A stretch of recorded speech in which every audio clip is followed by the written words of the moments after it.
Hey there, fellow explorers of the strange and unusual.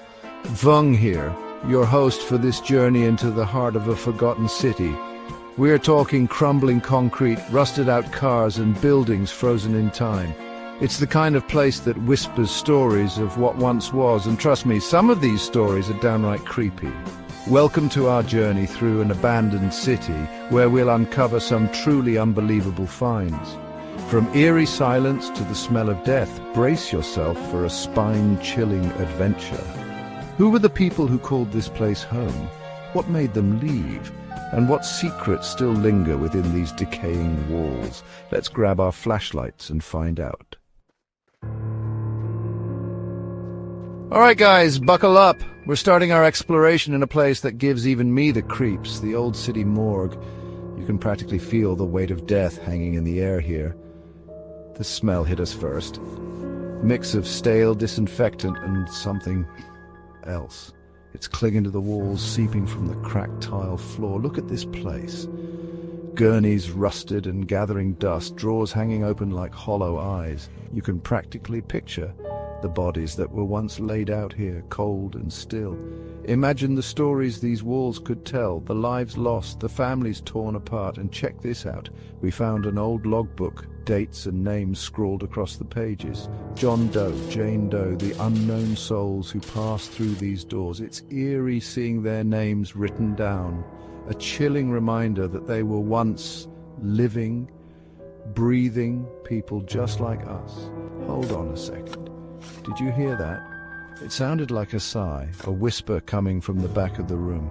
Maybe it's just the wind whistling through the broken windows, or maybe, just maybe, it's something more. I'm not saying I believe in ghosts, but I'm not ruling it out either. This place has that kind of energy, you know? The kind that makes you question what you believe. Let's keep moving. I'm starting to get the chills.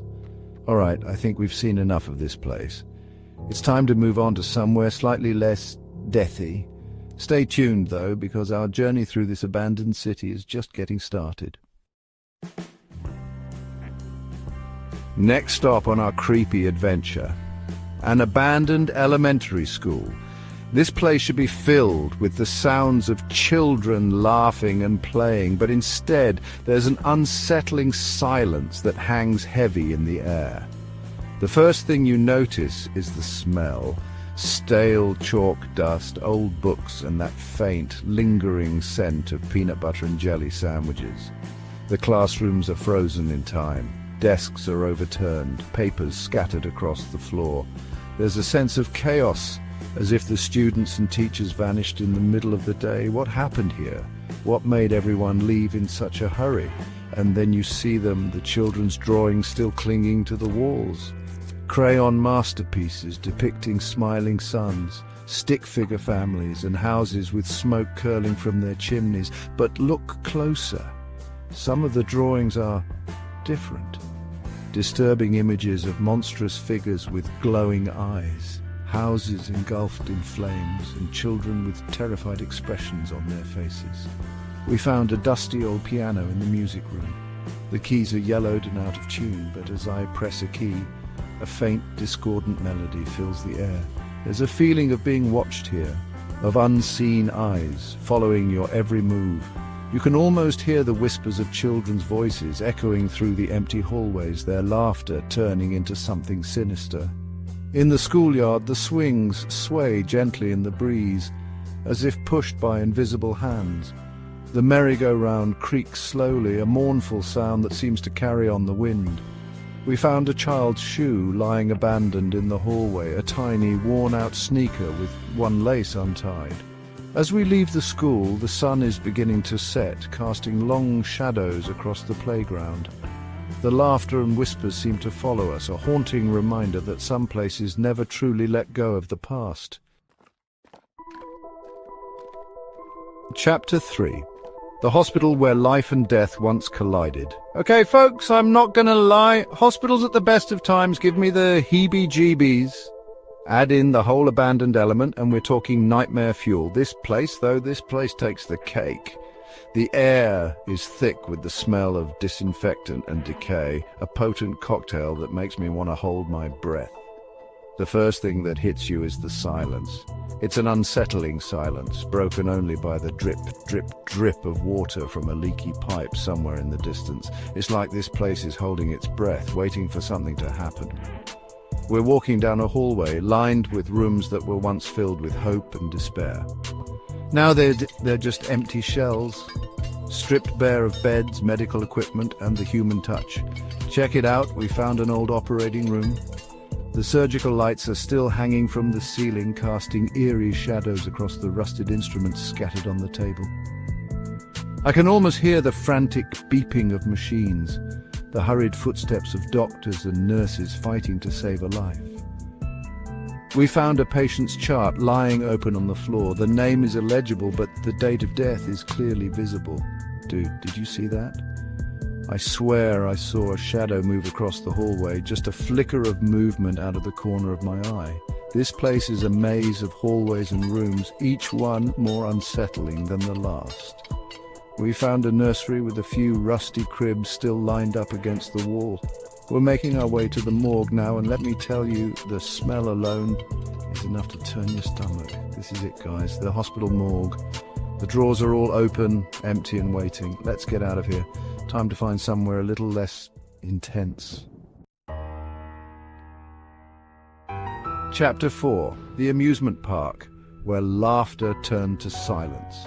All right, gang, hold on to your cotton candy because we're about to enter the twilight zone of fun.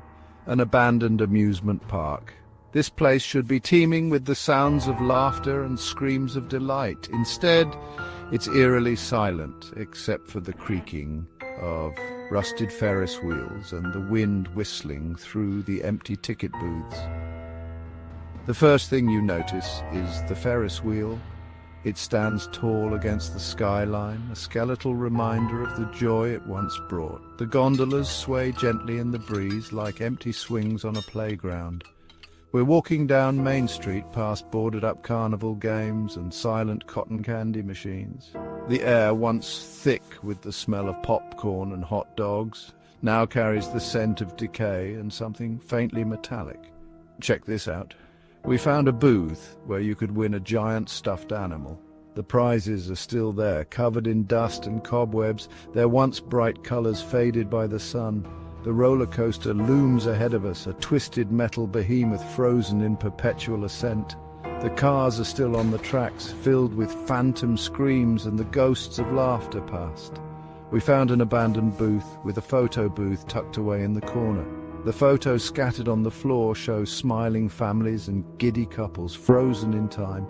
There's something profoundly unsettling about seeing a place designed for joy and laughter now standing empty and forgotten. We're approaching the haunted house now, and even I, a seasoned investigator of the strange and unusual, am feeling a little creeped out. The facade is still intact, complete with cobwebs, skulls, and glow-in-the-dark paint that looks even more sinister in the fading light. This place is a ghost town in the truest sense of the word. As we leave the amusement park, the sun is setting, casting long shadows across the empty midway. Chapter 5. The Library, where words gather dust. Our final stop is the old public library, once a sanctuary for knowledge. Now it's a tomb of forgotten stories, its shelves lined with books that will never be read again. The air is thick with the smell of musty books and decaying paper. The library is eerily quiet, the silence broken only by the occasional creak of the floorboards. We're walking down the aisles, our fingers trailing across the spines of books. It's like walking through a graveyard of ideas, each book a tombstone for a story. Look at this. A book lying open on a table, its pages yellowed with age. It's a love story, the words filled with passion and longing. It's strange to think that the people who wrote these words are long gone, but their stories remain. There's a certain beauty in decay, a melancholic charm that draws you in. We found a reading room with a fireplace that's cold and empty now. I can picture it in its heyday. Patrons huddled in armchairs, lost in their books. The library is a labyrinth of bookshelves and reading nooks, each one holding the potential for discovery. It's a shame that these stories are now gathering dust, their secrets hidden behind covers. We found a librarian's desk. its surface covered in a layer of dust. There's a nameplate on the desk, but the name is faded beyond recognition. As we leave the library, I can't help but feel a sense of loss. It's not just the loss of books, but the loss of a time when people took the time to get lost in stories. In a world dominated by screens, there's something to be said for the quiet contemplation that a library provides. Well, that's it for our exploration of this abandoned city. We've seen some things, haven't we? From the eerie silence of the morgue to the haunting beauty of the amusement park, this place has left an indelible mark on our souls. Thanks for joining us on this eerie exploration. If you enjoyed this video, don't forget to like, comment and subscribe for more spine-tingling adventures. Remember, every abandoned building has a story to tell, a past to uncover, and maybe, just maybe, a ghost or two waiting to whisper their secrets. Until next time, stay curious and stay safe. Who knows what mysteries await us in the shadows of forgotten places?